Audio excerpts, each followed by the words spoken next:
Photography Daily. I came across a charity sometime later, run from the United States, which offered remembrance photography to people in my situation. Nikki Heppenstall in a very special extra episode today.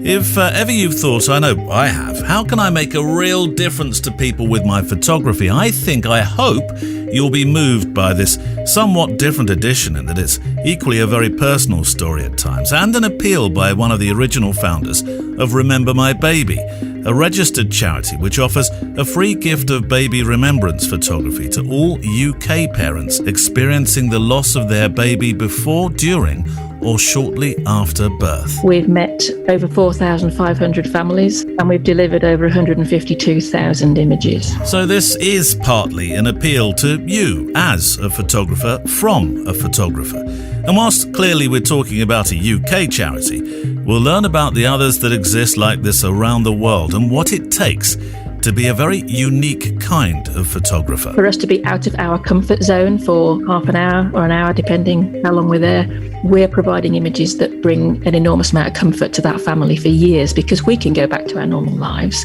but this family have to live with that grief. We'll talk more about Nikki's exceptionally personal journey with this project. It's kind of the silver lining in my stillbirth cloud. I wouldn't be doing this if I hadn't lost my daughter. I don't have great images. They're not ones I really want to share. But the images I see coming across my monitor from our volunteers are, honestly, sometimes they take my breath away. There's some very practical advice today too. Really, they just look asleep and we talk to them as if they're asleep. This is a really simple device, strategy for being less nervous and being less frightened, because it is quite scary. I didn't know that I could do this until I did it. For those in the RMB team, this has become life-enriching. We are aware that there are several volunteers who have actually had their lives changed by the experience of volunteering, which is fantastic. And they can't imagine not being involved. It's almost like they were, born to do it. Today then, the story of Remember My Baby and the photographic work to help parents in their hours of need. Stories of life told by photographers. And today, that photographer is Nikki Heppenstall. I don't normally become emotional in a session. I manage to keep a lid on it because it's not my grief, it's not my loss, not my pain. Having said that, if a tear escapes, it shows that we're human. I think today is one of those episodes where you learn a great deal about a genre you've most likely not heard about before, and perhaps even feel a bit awkward about. I've talked before about my various commissions photographing funerals, and one in particular involving a young boy who was but days old when he passed.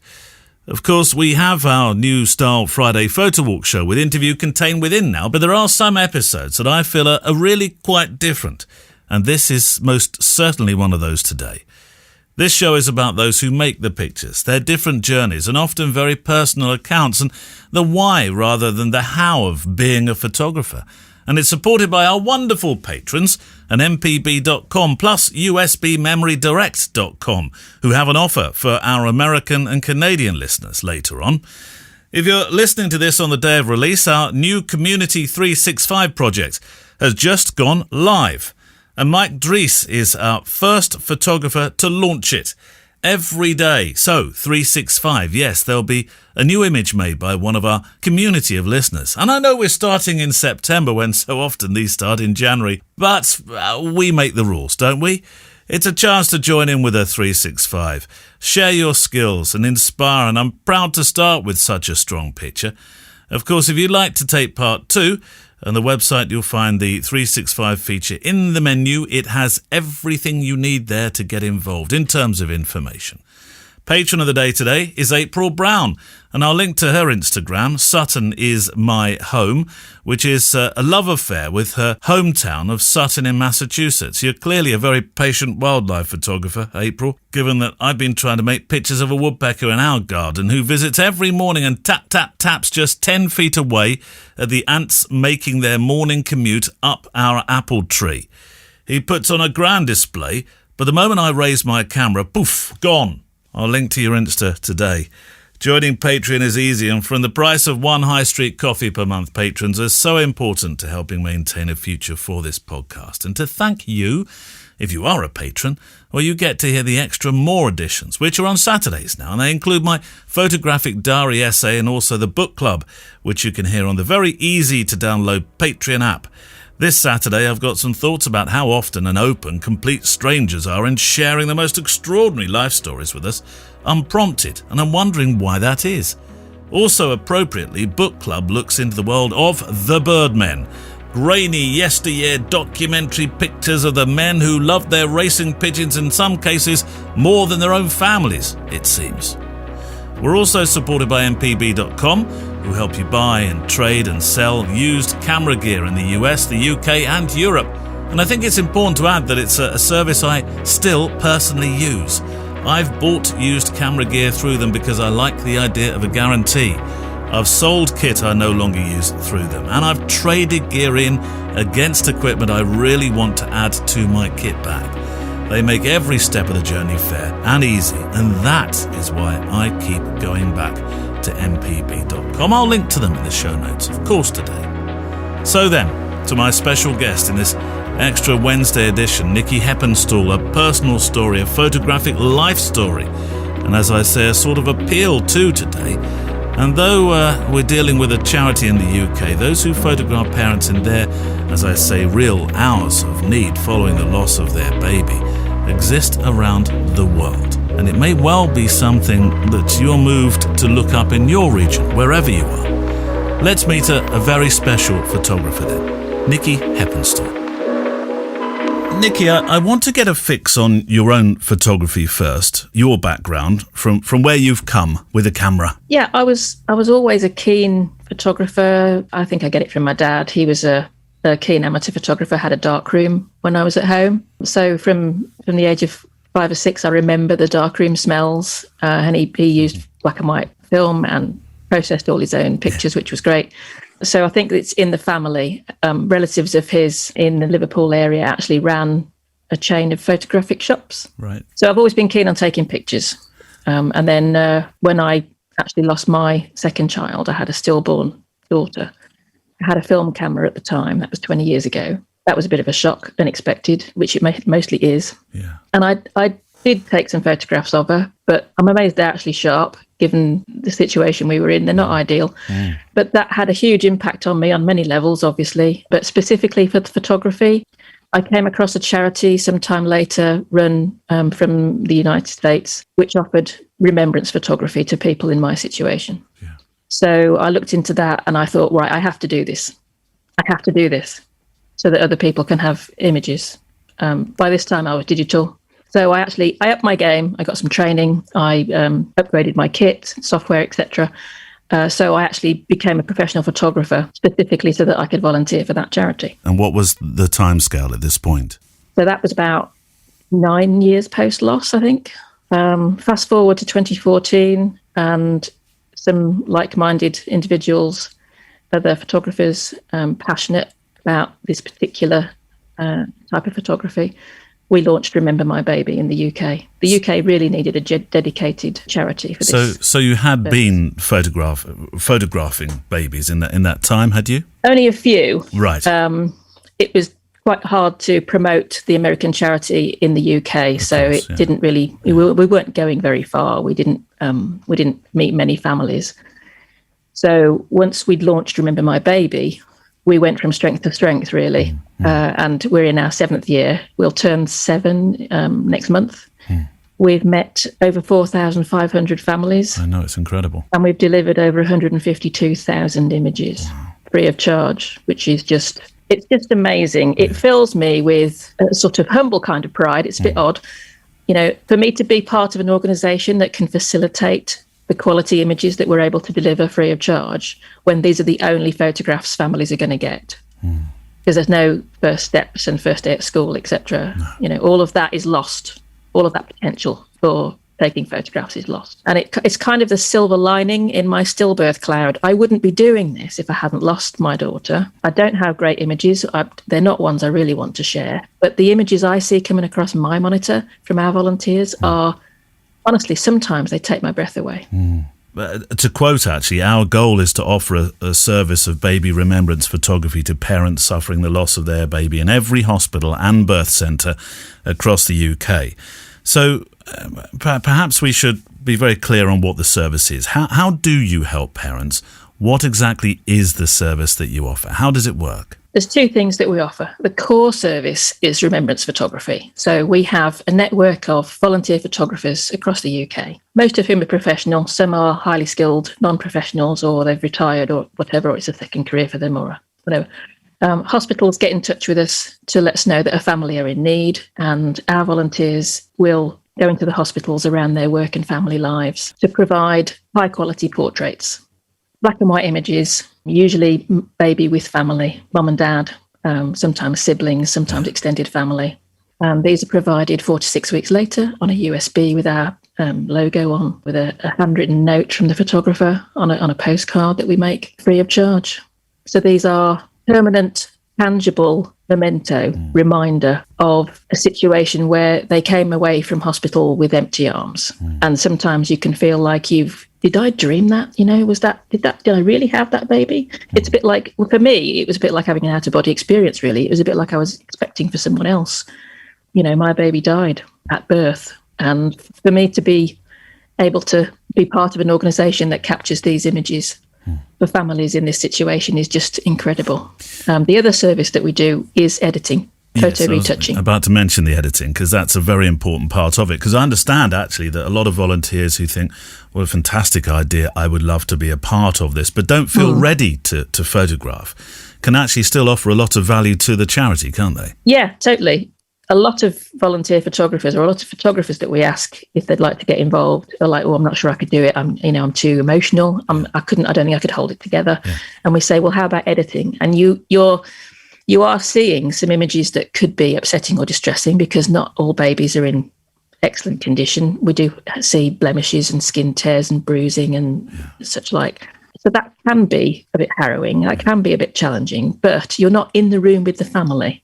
So it's a huge ask to say to a person, please go to this hospital and meet this family who've just lost their baby. Walk into that room with that fresh, raw grief. Yes. However, for us to be out of our comfort zone for half an hour or an hour, depending how long we're there, we're providing images that bring an enormous amount of comfort to that family for years, because we can go back to our normal lives, but this family have to live with that grief. But editing images for photographers who can't manage the editing, either because they're booked back to back with weddings, etc., or perhaps the editing is a bit too distressing for them if it wasn't such a smooth session. It does vary the emotion in the room. Yeah. Or if it's technically challenging, such as tube removal, where we meet a baby in a neonatal unit, for example, they may have tubes and sticking plasters and such over their face. For a few images from that session, if the parents would like, then the editing team will remove the tubes and medical paraphernalia. Yeah. So the editing is just as important. And in fact, through lockdown, when we suspended our service last year for several months, the editing team continued to edit throughout.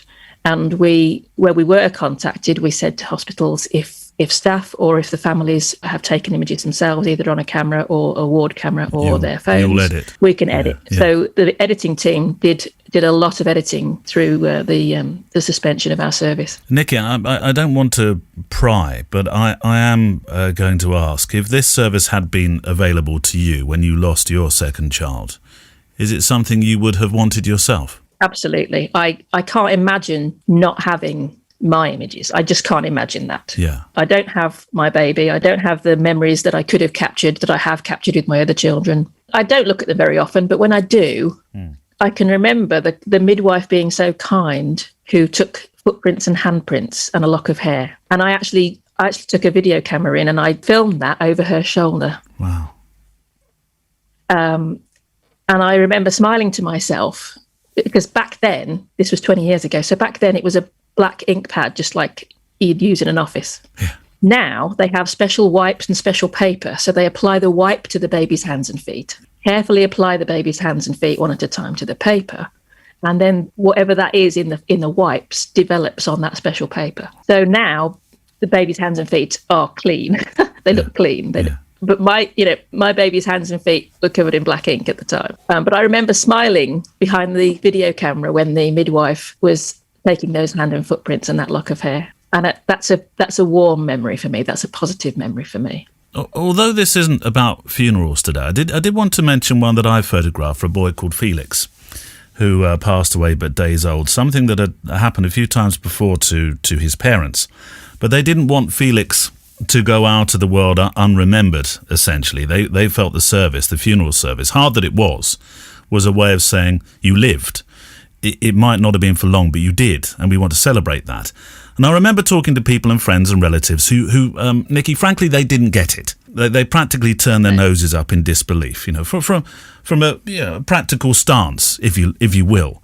But getting your message out must meet that response from some people. Oh, yes. We do have some people who are stunned or mildly surprised. And best case scenario for us is that they think, wow, actually, that's a really good idea. Yeah. Because it is.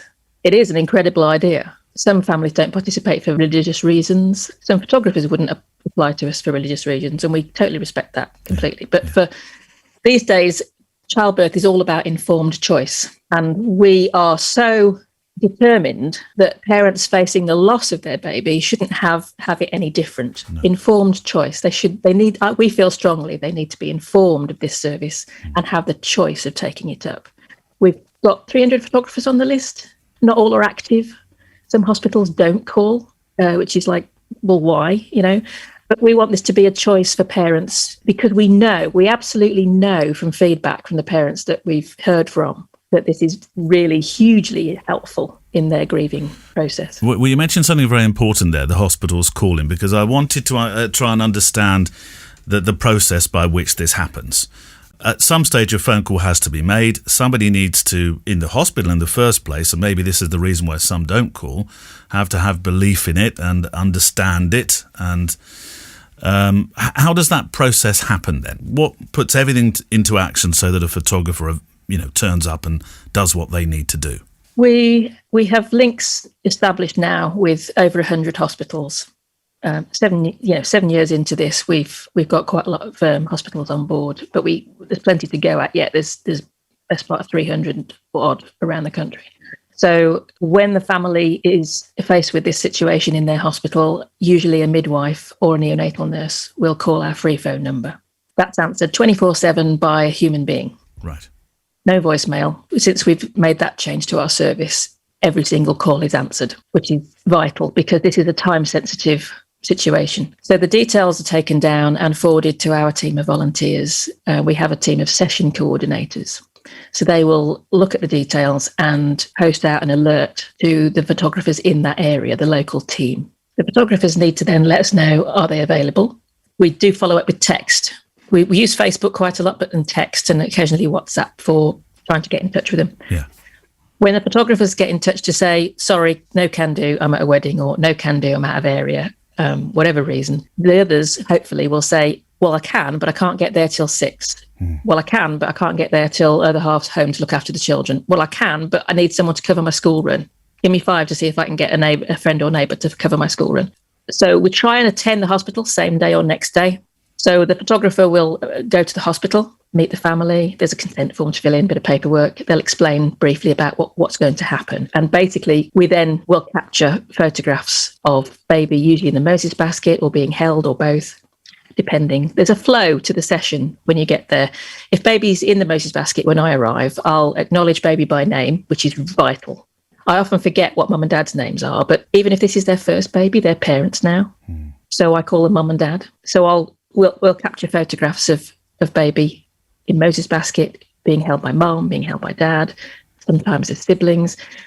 Obviously, with the current situation with COVID, although it's improving greatly now in terms of people who are allowed into the hospital, most of the babies we've met in recent months have been solo, but sometimes there'll be extended family present. And an excellent device for including people is to actually ask mum and dad to bring up images of their other children, if they have them, or other family members on their phones, and put the phones with the baby and capture that as a way of including them. We should never forget, really, that this is, and you certainly have proved that, really, in your memory and what you've been saying and why you set up the organisation, that this is the hardest moment for parents to face, this reality.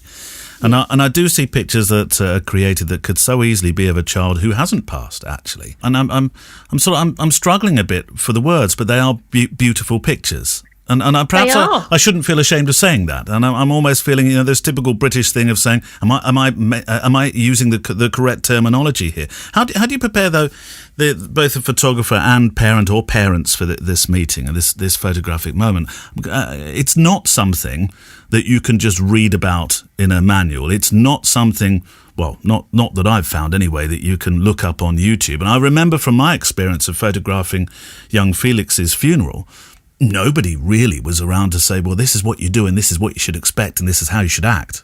Well, quite. It is something that's new to many people. Losing a baby is new when it happens to a family. Sadly, some go through multiple losses. But I suppose this is new. Although actually, it's not new. This isn't new. Victorians used to do this. Yes, there's a photographer called Todd Hochberg in Chicago who collects Victorian memento mori photographs of deceased baby or a young child or even an adult taken when photography was still relatively new, when you would only have a photographer take your photograph for a special event. Yeah. And it's amazing to think now, whilst we're doing this digitally, over 100 years ago, new photographers were doing this with the new technology. Yeah. Then, so it's not actually a new idea. But in our training sessions, we will show examples of images. We're very fortunate that when we approach families, we ask them if we can use their images very gently. And we say limited consent means for training photographers and raising awareness with midwives and other health professionals, for example. Yeah. So it's a small audience. But it's really, really useful for us to be able to show new recruits the kind of images that they'll come across, the kind of images they're expected to capture, especially where sometimes baby will have blemishes, bruising, skin tears, malformations if baby's passed away because they've got a syndrome, Edwards syndrome, Patau syndrome. There's lots of reasons why babies pass away. A lot of them, you can't tell they've passed away because they just look like they're asleep. Yeah, that's what I was thinking. When I saw these pictures, I thought, my word, Very often, the only clue is that the lips are a bit dark and there's a dark blush on the fingernails. Right. And we do lighten those a little in post-processing. But really, they just look asleep. And we talk to them as if they're asleep. This is a really simple strategy for being less nervous and being less frightened, because it is quite scary. I didn't know that I could do this until I did it. I'd only seen my own deceased baby until I actually met a family and met their deceased baby.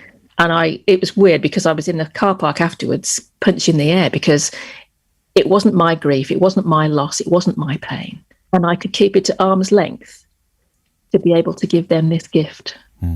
All of the images that I see are captured with love and compassion and edited sensitively and with care for the parents. And what about the parents? What's their feedback to you as an organisation? What do they say? The feedback from families is such that we're absolutely getting this right, and this makes a difference. This makes a difference. One of our hashtags when we post on social media, #making-a-difference, #volunteers. The volunteers are amazing. We are nothing without our volunteers. And they really are incredible. Not just the volunteers, but their families who help support them. So other half looking after the children, for instance, for the volunteer to be able to go to the hospital, friends looking after their school runs so that they can be available to go to the hospital, people giving them a lift. The extended family of supporters for Remember My Baby is really helping our volunteers to meet the demand, which is an emotional one and can be challenging, as well as the technical one. And we'll return to Nikki Heppenstall in a moment. Here's something primarily really for our American and Canadian audience. A big thank you to USBMemoryDirect.com, who've also showed some faith and want to help us in our Photography Daily community to make these shows. They specialise in creating custom USB flash drives. You get 50 styles of flash drive in various shapes and sizes and materials, all able to be customised with your logo. But Neil, why not just let people download their images from a shoot? Well, professional photography sessions carry a professional fee, so being able to receive a physical, a tangible product of some kind is important in this otherwise world of ones and zeros. Add your branding to the custom USBs and optionally the packaging, and you've created a valuable promotional product too for your client to keep for years to come. Physical keepsakes, professional too. And for our listeners in the US and Canada, use the code FLASH15. FLASH15 and you'll receive 15% off your first order of custom flash drives. Go to usbmemorydirect.com, select a style and request a quote. Let's return back then to Nikki Heppenstall for our very special story today from Remember My Baby. These are, as you've said to me actually, prior to our conversation now, the only images a parent will have of their child. And the ones for me that touch me as much as those featuring a parent holding their son or daughter were the ones with siblings kissing foreheads and such strong, potent images like that. I would imagine a photographer comes away quite affected by these encounters. Is it too crass of me to suggest that they too may need a sense of counsel following these sessions? Do you provide that? Yes, we do. Because of the nature of this, some of our volunteers have been there and that's why they're involved. Other volunteers recognise the value of it. Perhaps they've not been touched by a loss of their own, but they may have been touched by the loss of someone close to them. Others just get it. They just completely get it. Why wouldn't I do this? Why wouldn't I do this? But it varies dramatically from one session to another, how it is in the room and how that touches the photographers. Very often, there's love in the room. There's even laughter in the room at times. And some of the things that we suggest photographers do to help distract the families from the grief of the situation is, so whose nose has he got? Gosh, hasn't he got long fingers? Does he make after mum with those? This details that other people would mention in the normal way were that baby still alive. So this sense of normalcy that you talk about. Exactly. We've had comments from families that we've met. Families have actually said it was normalised. The photographer came in and was so kind and gentle with the baby, and it became normal. And that seems to bring comfort in itself. Our, obviously, midwives are dealing with this on a regular basis, yes, and they will call baby by name, etc. And we kind of followed their lead. But for us to come in to this situation and behave as if this is a normal situation, to us, it's a normal situation. We do come away with different emotions afterwards, depending on how it went, and what kind of emotions the family were in at the time. We have a counsellor who will speak to volunteers if they wish, initially over the phone, and be able to signpost them to where they can find support if they feel the need. We encourage volunteers to chat to their colleagues within RMB, their peers and their regional coordinator who looks after the team, in areas around the UK. And of course, us co-founders and trustees are also available. One of our volunteers coined the phrase RMB duvet. Right. which I sometimes use in our group. I put hashtag RMB duvet deployed. Yeah. Because you go onto the group and you say, well, I met a family today who lost their little boy. We protect confidentiality, so we'll refer to babies by the initial letter. Yeah. So this volunteer, for instance, she said a few times, I've met this family and they've lost baby T. I was able to spend about half an hour with them and capture the most amazing images. And, this was said and that was said. And they'll talk a little bit about their experience. And you might say, I had a little cry in the car park, or I was okay until I got home. And then I had a little moment while I got the kettle on and made a coffee and this sort of thing. And she said, because when a photographer posts their experience in this way, you then get a collective hug from people in the group. Yeah. There's lots of likes and cares, obviously, on the Facebook, the reactions. But also you get lots of people saying, oh, well done. Oh, gosh, I had one like that. Isn't it? It's tricky, isn't it, to know what to do and this sort of thing. So we share experiences and we support each other, and you get, well done, lots of positive strokes. Yeah. And people say, oh, give me a bell if you want to chat, or drop me a message if you want to chat, or, So RMB duvet deployed. That's a lovely way to put it.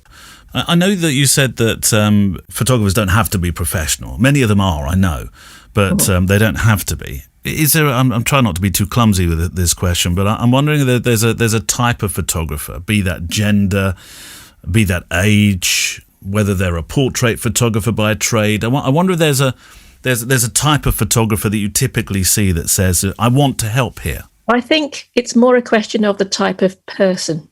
The type of person who wants to be able to give back with the skills that they have, because we have photographers in their 20s, we have photographers in their 60s. Yeah.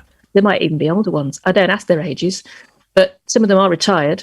We have men, we have women, We have people who've been through loss, people who've been touched by loss, people who have never been touched by loss at all of a baby, but just totally understand it, value the reason why we're doing this. We've got people from all walks of life, all backgrounds. And there doesn't seem to be a particular person. You need to be able to think on your feet, assess the light technically, assess the situation in terms of the emotion of the family, and be able to adapt your workflow depending on where baby is at the start. So being held, I'll start with being held. If baby's in the Moses basket, I'll start within the Moses basket. But whichever point I start at, there is a natural flow to capture the images that I want to capture. And also things in the room, the memory box, flowers that might have been sent, cards that may have been sent, this sort of thing, teddy bears, etc. So it's not really a particular genre. We've got award-winning wildlife photographers on our list. Wow. And they don't normally photograph people. And landscape photographers, we need people images to be able to assess their skills. So when someone applies, we do need images of people. We make a living by what we get. We make a living by what we give. I watched your film and I was really moved by it. Those, I'm assuming, are words from a photographer, though that one was a non, and words from John Bunyan on your site too. You've not lived today until you've done something for someone who can never repay you.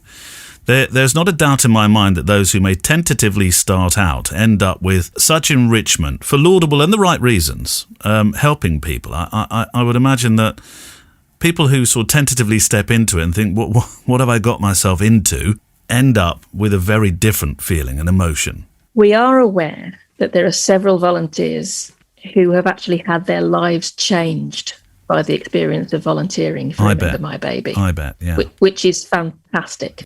And they can't imagine not being involved. It's almost like they were, born to do it. And others come in and say, well, I'm not sure, but I'll have a go. I'll give it my best shot, which is all we can ask. We do have training and we do offer, where possible, which has been a bit limited through the COVID crisis, we do offer shadowing. So if the parents are amenable and there's room, sometimes the bereavement suites we visit are so small, there really isn't room for another person. But we try and offer shadowing. So a new recruit can go along with an experienced one and either watch the experienced photographer work and assist where necessary, or they can shoot under the direction of that experienced volunteer. And this can give a big boost to their confidence to go solo. But what's amazing is that they will step up to the challenge. As an absolute minimum, they'll get a detailed talk through of what to expect, especially if there's a known issue with the baby, such as a particular syndrome or whatever, or this baby's got Edwards syndrome, so this is what you can expect to see. We do try and give them a specific sort of description of what they can expect, depending on what gestation baby was born at, early losses, for example. So yes, there's an awful lot of variety, and we try and give them as much support as we can, and also they get to see images. This is the important thing about families being willing to let us share images. Yeah. Even limited consent is incredibly useful, so that we can actually show a family's images to a photographer where their baby had a particular thing. Anencephaly is where the brain doesn't form, which is usually covered by a hat. So we're able to actually say to a new volunteer, right, this is an anencephaly baby, unfortunately, that's passed away. This is the link and the password to a gallery. Have a look at these. This is one that's been photographed previously, which we're allowed to share with you. And that means they're not going in. We don't want them to go in and go, no. We don't want them to gasp when they see the baby. So this is why we ask, when someone phones, we ask, what's baby's condition visually? I would imagine, I think the answer is going to be no immediately as soon as I ask this question. But do you have enough photographers? No. Absolutely not. Yeah. How short are you of the number that you practically need to make sure that everybody can be seen when a phone call is made? I think practically we need to at least double our number. Right. Oh, wow. Okay. Yeah. Some areas we're very sparse and some areas we have none at all. North Wales, we have virtually none at all. Bangor Hospital is not served by any volunteers. Wow. Other areas are so busy. Obviously, London area is densely populated and there are a lot of hospitals in the London area. Volunteers travel into London a lot, but still we're short. We might not be able to manage to cover all the sessions we're asked to cover because we're too stretched. We're spread too thin. Yeah. We have had some volunteers through the COVID crisis who have quite rightfully stepped back, because they're at risk. They're either shielding or isolating or in a bubble or whatever for themselves or for a family member, etc. Some of those have come back now that they're double jabbed. But yes, we're sparse in some areas, and some areas are so busy, even though we've got a reasonable team, actually, we do get a lot of calls. In normal times, in the space of a year, we'll meet 1,000 families. That's 2 or 3 a day calling us. Wow. But the reality of child loss, baby loss, the reality of baby loss is that there are 14 or 15 losses a day. So we've got the tip of the iceberg here, really. Not everyone wants to use this service, and that's fine. Some of them take images of their own on their own camera or on their phone, and that's fine. But we want every family facing a loss to have the choice of high-quality professional images. From your experience, there will undoubtedly be photographers listening in other countries now, I know that, who may or may not have similar organisations. You mentioned an American one already. Or some people who may be thinking, well, I'd like to attempt to go about starting something like this. You're the perfect person to ask for advice on that. Well, the American charity covers quite a few countries. They're doing very well in the Republic of Ireland, for example. Good. We sometimes liaise if someone's close to the border between the Republic of Ireland and Northern Ireland. So the American charity covers quite a few countries. In Australia and New Zealand, they have a similar organisation called Heartfelt. And there's another charity in the Netherlands. Also, there's a charity slightly different in this country, Butterfly Wishes Network, will actually do the same thing, but for families where a child has a terminal or life-limiting illness. Right. And occasionally, there's a grey area as to whether a baby is under RMB's remit or Butterfly Wishes remit. You know, so we work quite closely with Butterfly Wishes from time to time to make sure that a family can have images. And again, beautiful images. Some of our volunteers also volunteer for Butterfly Wishes. I mean, it's not a new idea. This was done in Victorian times. There are several charities around the globe that actually provide this. Remember My Baby is the only dedicated charity to providing this service across the whole of the UK. Yeah. So we need to build up the network of volunteers, and we need to build up the network of hospitals so that every family can have this choice. And we won't stop until we're there. I'm bound to ask, because you've been out and photographed many times yourself, clearly. Is there a moment or type of moment that sticks most vividly in your mind that you can say, Nikki, this is what makes this whole thing worthwhile? I think the one that springs to mind is a mum who was quite young. She was only in her early 20s. She'd lost this little baby, and it could have been my daughter losing a baby. I was old enough to be her mum, and I sort of came over all maternal at the time. And I don't normally become emotional in a session. I managed to keep a lid on it because it's not my grief, it's not my loss, not my pain, and I can shelve it and be sad later, but I try and be professional at the time, you know. Having said that, if a tear escapes, it shows that we're human, and that's fine. That's completely fine. But this one family, I came across mum again at an event. We have in our local crematorium Garden of Remembrance, we have a baby garden, which is looked after by the local SANS group, and it's a beautiful garden. And they have events through the year, especially at Christmas, for example, where people can go and remember their babies, and you're with people who understand completely your situation and your emotions. And I was approaching this event at the tail end of the event to just say hello to a couple of people in the charity. And this mum that I'd met, who was the sort of same age as my eldest, came towards me, and our eyes met. She was just leaving. Our eyes met. And there was a moment of recognition where we looked at each other and both went, oh yeah. And then we didn't say a word. We just embraced. We just had a little moment on the path. Yeah. And she didn't need to say anything because it was written all over her face. You know, and I was so pleased that she has those images to remember her baby by, and she went along to this event run by Derby Sands at this beautiful garden. And we just had that little, I'm welling up now. We just had that little moment of shared understanding. You know, because I'd been there. I knew where she was in her journey, you know.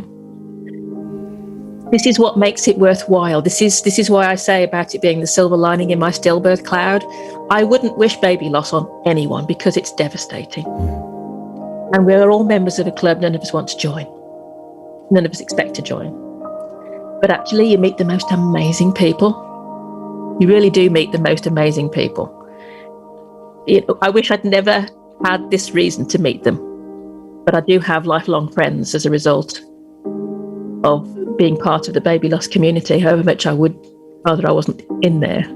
There's a particular kind of knowing look, if you like, about what we're going through collectively as well as individually. And my sincere thanks today to Nikki Heppenstall. Of course, all links to the charity are on our show page today. Friday, we're photo walking again, and we have two guests who are going to talk at long last about urbex, urban exploration photography, Nordic style actually. Tanja and Kimmo, who don't just look overground, they go underground and underwater too with their cameras. When we were diving in a prison, or if we go diving in shipwrecks or other places, we have to really, I think, forget about the details and items and concentrate more on shapes and buildings and details which are not so small. That'll be on Friday, and that's it for today. Keep sending your questions, your feedback and photo stories to studio@photographydaily.show so that I can feature you in the mailbag edition, which is the Friday Photo Walk, of course. On that note, remember you can send in your pictures from your own photo walks. They're very important for that particular show page. And of course, we need to talk about them. Otherwise, we don't have a photo walk show together. They appear on the episode's show page online, and they have links to your website and Instagram. So if you do want to send in some pictures from your walks, be sure to do that to studio@photographydaily.show. If you haven't yet, join our private Facebook group and follow us on Instagram. Links to all this and our guests and our wonderful, wonderful supporters on Patreon will be on the Photography Daily show page today. Linked in your podcast player app as always. Music on the show from the incredible artlist.io, and I look forward to photographing with you, hearing from you and talking with you next time. Photography Daily is a Loading Zone production.